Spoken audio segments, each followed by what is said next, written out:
Your baby's cries aren't random. They're actually trying to tell you something specific, and in this video I'm going to show you exactly how to decode what they need in the next 9 minutes. But first, let me let you in on a secret. The key to decoding your baby's cries has nothing to do with the sound itself.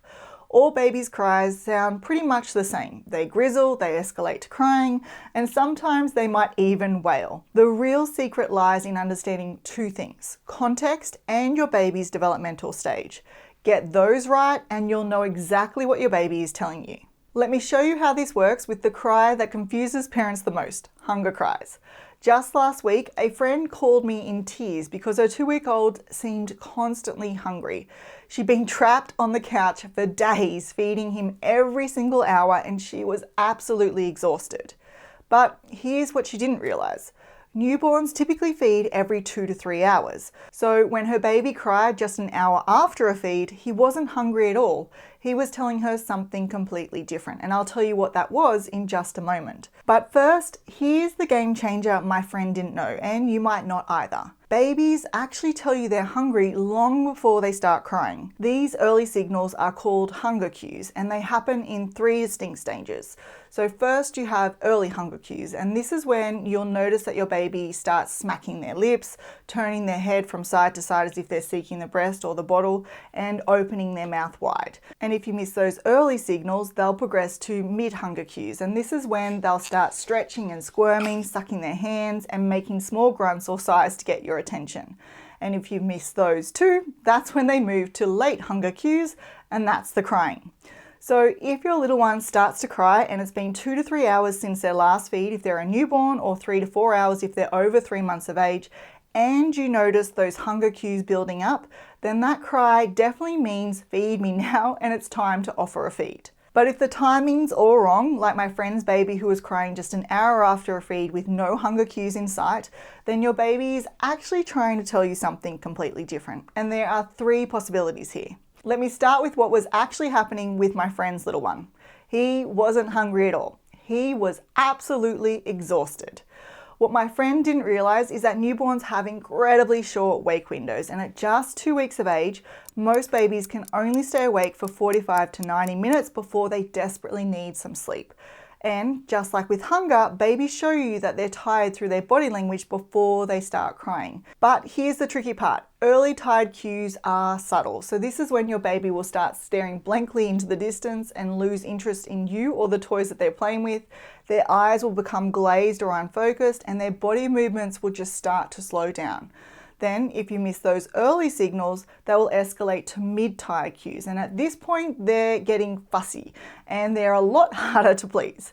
Their movements themselves become jerky and uncontrolled, and you'll start to see the more obvious tired signs like yawning, rubbing their eyes, sucking on their fingers, frowning, or grizzling. And if you miss those too, that's when you get the late tired cues, which is the crying. So if your crying baby is nearing their wake window and showing tired cues, that cry is saying, I need sleep now, and it's time to dim the lights and put them down for a nap. This is exactly what my friend did. Instead of offering the breast every time he cried, she watched his wake windows and put him to bed when he was showing that he was tired. And guess what? That constant crying stopped and she could finally get off the couch. Now, if you're not quite sure what your baby's wake windows should be, I've got a free guide that can help. It's called the New Parent's Guide to Naps, and inside you'll find exactly how long your baby should be awake between naps based on their age, plus how much sleep they need throughout the day and how many naps you can expect. You can grab it by clicking the link in the description.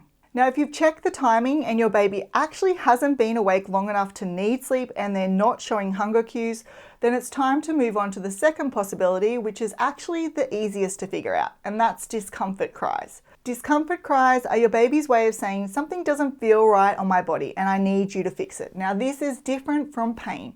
When babies are in genuine pain, their cries have a very distinct characteristic that I'll go through in a moment. But for discomfort, there's a simple checklist to work through. First, you would check the diaper. So you would see if it's wet, soiled, too tight around their legs or their waist, or twisted and bunched up. And if it is, you would just fix it. Next, you would check their temperature by placing your hand on their chest or their back. Their skin should feel warm and dry. If it's damp, sweaty, or hot, they might be too warm and you might need to remove some layers or turn the heating down.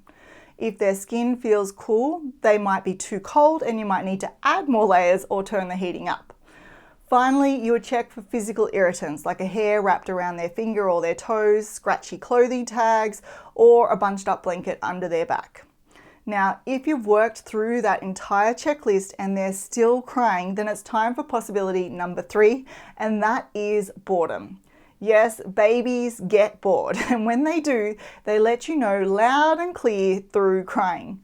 But just like with hunger and tiredness, babies show you boredom cues before they escalate to crying. Early boredom cues include turning their head away from whatever they're looking at. They might also start to squirm, almost as if they're trying to find something more interesting to look at and play with, and they might even become more vocal. So they might start to make grunting noises or coo, like they're trying to start a conversation with you. Then if you miss those, they'll go to mid-boredom cues, which include arching their back, moving their arms and legs a lot more, and they might start batting at toys or pushing things away. And then if you miss those two, that's when you get the boredom crying. So if your crying baby has recently had a feed, is well rested, seems physically comfortable, and you've spotted those boredom cues, then that cry is basically saying, I'm over this, give me something new.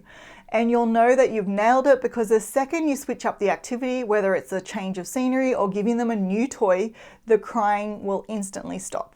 Now let's talk about pain cries, because these are different and it's crucial that you can recognize them. When your baby is healthy, there'll be moments during the day when they're calm and content. Even as a newborn, they will have these peaceful moments.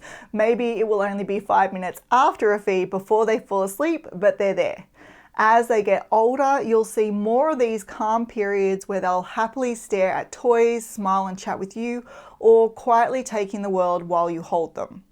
But when your baby is in pain, perhaps due to an infection or certain intolerance, those peaceful moments vanish. Instead, they seem constantly uncomfortable. They're fussing and crying on and off all day, and you can't figure out why. And nothing you do seems to help them settle.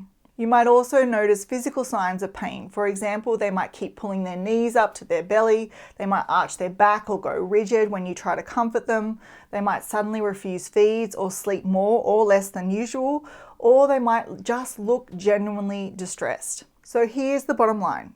If your little one seems constantly miserable, won't settle, or something just feels off about their behavior, pick up the phone and call your doctor. Your instincts are usually spot on, and babies in genuine pain need medical help. Now there is another potential cause for your little one's cries, and that is the period of purple crying. This is a completely normal crying pattern that most babies experience, typically starting at around 2 weeks of age. And initially, your baby might seem slightly more unsettled and start crying more at a particular time each day. Now, usually this is in the late afternoon and evenings, and you really can't identify why. And these crying spells just suddenly appear and then they disappear. Over the next few weeks, what you'll notice is these crying spells gradually build, reaching their peak between 6 to 8 weeks of age. And at this point, your baby might spend 2 to 3 hours per day crying, though it can be as much as 5 hours. After this peak, that crying will gradually decrease and disappear between 3 to 4 months of age.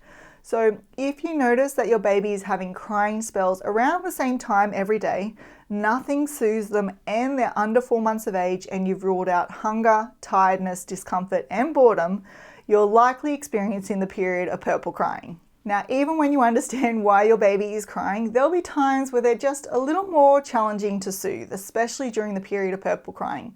And in these moments, certain soothing strategies can be an absolute lifesaver, which is exactly why I created this video. In it, you'll see 4 easy to follow yet highly effective holding techniques that you can use to comfort your crying baby. You'll be amazed at how well these positions can calm your little one, particularly when it feels like nothing else is working. So make sure you check it out.